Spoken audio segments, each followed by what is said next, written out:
Okay. All right, so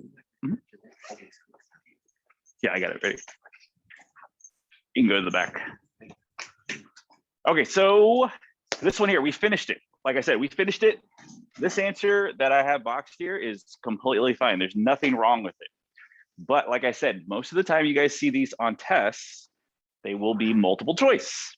Okay, they will be multiple choice questions. I don't think I've ever seen one like this that's a free response question. So one of the things you have to do is start getting good at matching the answer, because sometimes you'll get an answer and the answer that you see A, B, C, D isn't exactly like your answer. Okay, so that means you have to use a little algebra to figure out which one is the correct one. Okay, so this guy right here, we have a fraction plus another function. Okay, so we have, so this was our answer here.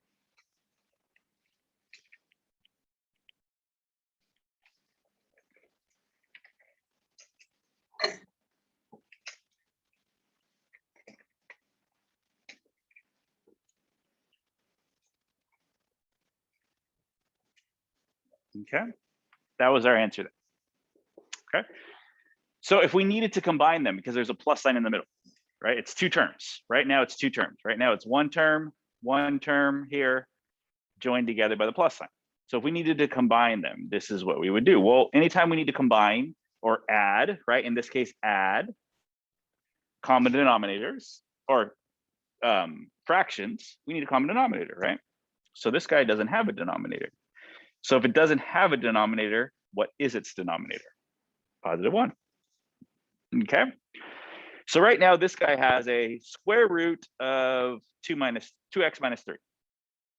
This guy has nothing, just a 1, right? So that means this one over here needs a 2x minus 3, 2x minus 3. Okay. This guy over here already has a 2x minus 3. It needs a 1. Well, it's already got a 1 in the front, right? And if I add a 1 here, it's not like you're changing anything. So we'll leave it like that. Okay. So the first term is going to stay exactly the same. 2x plus 1 over root 2x minus 3. And then this guy over here is going to get a common denominator of 2x minus 3. But what I have to do is multiply the top. I have to multiply this top here. Okay. Well, luckily, it's a lot of multiplication. Luckily, there's a lot of multiplication already going on. We have, it's 2 times x. And then 2x times this radical here. And then times another radical, which is exactly the same. Okay, so it's all multiplication. You have this guy, you have this guy, you have this guy, and you have this guy. Okay. So what's going to happen when we multiply? What's going to happen that's really, really nice? That's going to multiply. The root's going to cancel out. When I multiply these two, all that's going to happen is the root's going to go away. It's just going to be 2x minus 3. So the 2x in the front stays the same. And then this just becomes 2x minus 3.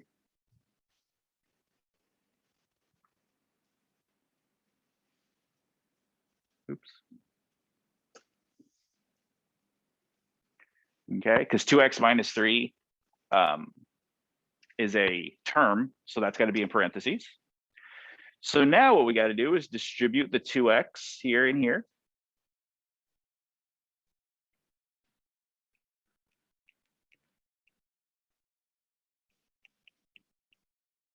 So we get 4x squared minus 6x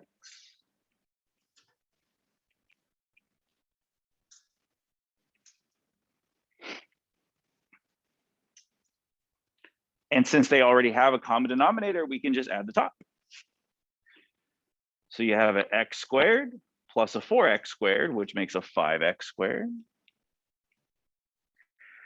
And then you have a -6. Nothing over here is a like term, so it's just going to be -6x. And then over here you have a +1. Nothing over here is a common denominator or is a like term, so it's just a +1 over the square root of 2x minus 3. That's a combined term. Now, for some of you, that might, why did we do that? If this was an answer up here, why did we do that? Trust me, I've seen enough AP tests, chapter tests.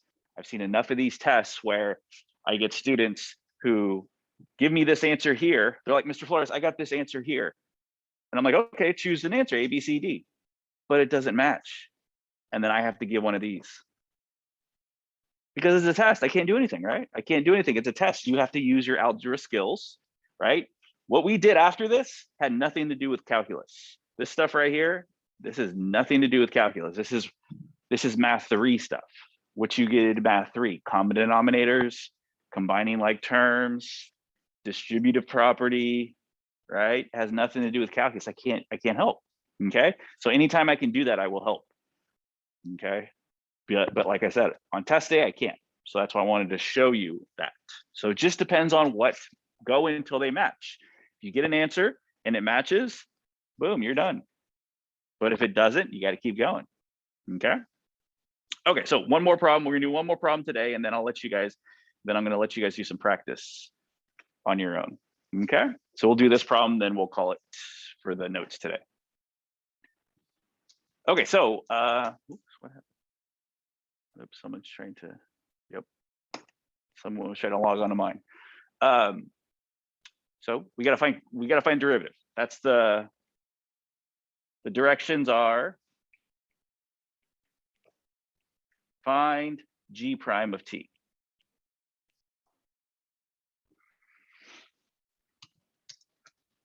What are we gonna do? What's the first thing? Well, what do we need to use chain rule here? Are we gonna need to use chain rule here? Yeah, we are. Yep, we are. Now, if this stuff wasn't here, just use quotient rule and you're done. You've done that. You've done that before. You had a quiz on it. You've had assignments on it. You know, you guys know how to do that. But because this is added here, now it becomes a chain rule problem, okay? So the first thing we got to do is figure out what is the outside. Well, the outside is the whole thing, right? So the outside, the added part that we haven't seen before is this right here. Okay, that is the outside. Something to the 9th power. Something to the 9th power, okay? So let's find the derivative of something to the 9th power. That's just power rule. Something to the 9th power, bless you, is move the 9 in front. Whatever is on the inside we haven't touched, so we leave the same way it was before.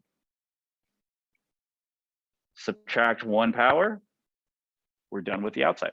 Outside is done. Okay. Now let's go to the inside. The inside is everything we didn't have before, the green stuff here. The green is what we've done before. The green is what you had. You had a question like that on your quiz that we took last week, okay? That's just the quotient rule problem. Okay, so now I'm gonna have big brackets and I gotta do quotient rule here. Okay, so I'm gonna have the bottom squared, right? That's part of the quotient rule. And then the quotient rule says low, d high, so the derivative of the top, which is just 1, minus high, d low. Derivative of the bottom is 2.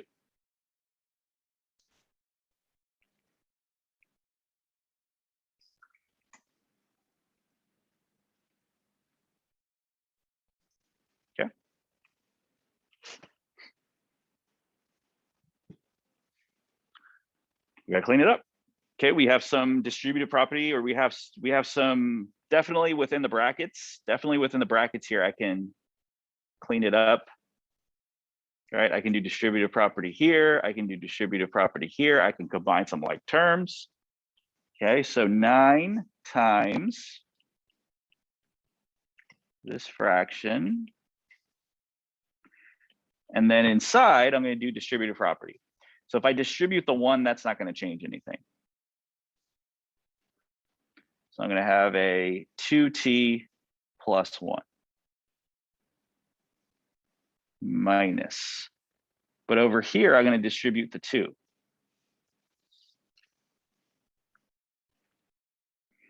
So I'll have a 2t minus 4.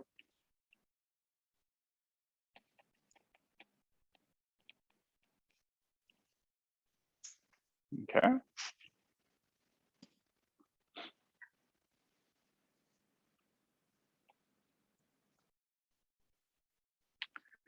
So a little bit further, now I can distribute the minus because it's minus this whole entire thing.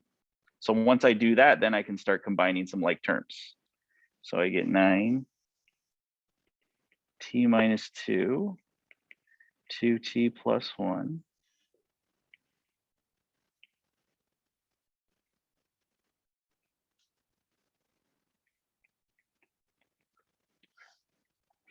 Over here, I'm going to get 2t plus 1 minus 2t plus 4 when I distribute that negative. The 2t on the inside of the brackets here, on the inside of the brackets becomes negative, and then the minus 4 becomes positive because I distributed a negative. So let's cancel some things out. The 2t's will go away. And then I just combine 1 plus 4, which is 5.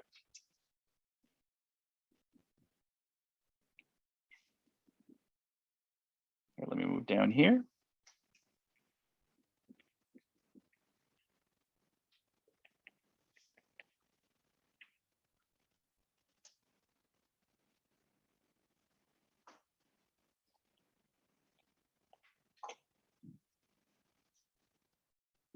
And then I have 5.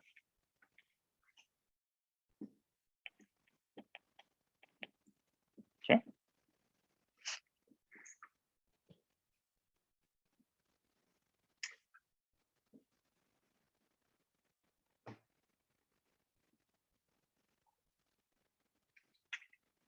That answer will not be A, B, C, D. I've done nothing wrong. Nothing's been done wrong. But I guarantee you that answer will not be an A, B, C, D. Why not? Because you need to distribute the 9 to the derivative. Can't do that.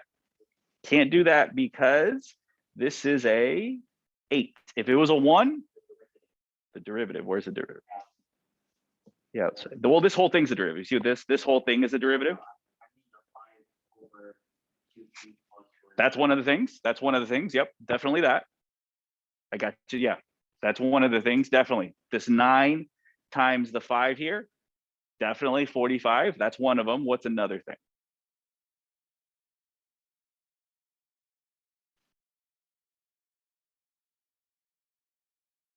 Let me rewrite it. Let me rewrite it. Let me include that, like Roman said. So let me rewrite it so that we have that. And I'm going to rewrite it a different way so that maybe you'll see it. So I'm going to multiply the 9 and the 5. So we get 45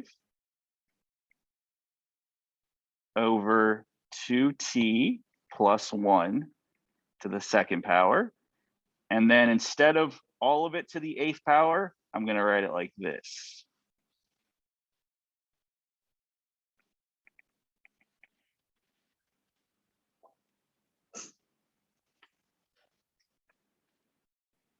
First of all, is that okay?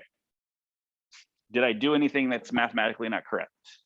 I multiplied the 9 and the 5 and then rewrote everything. So is there anything on there that's mathematically not correct?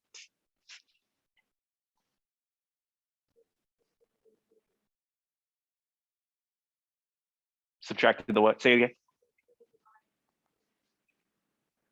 What did I divide? Which part did I divide?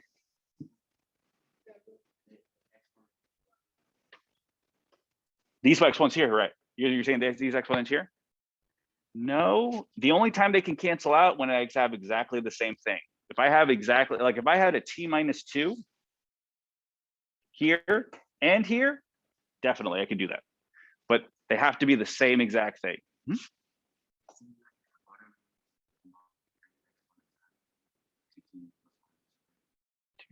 plus 1.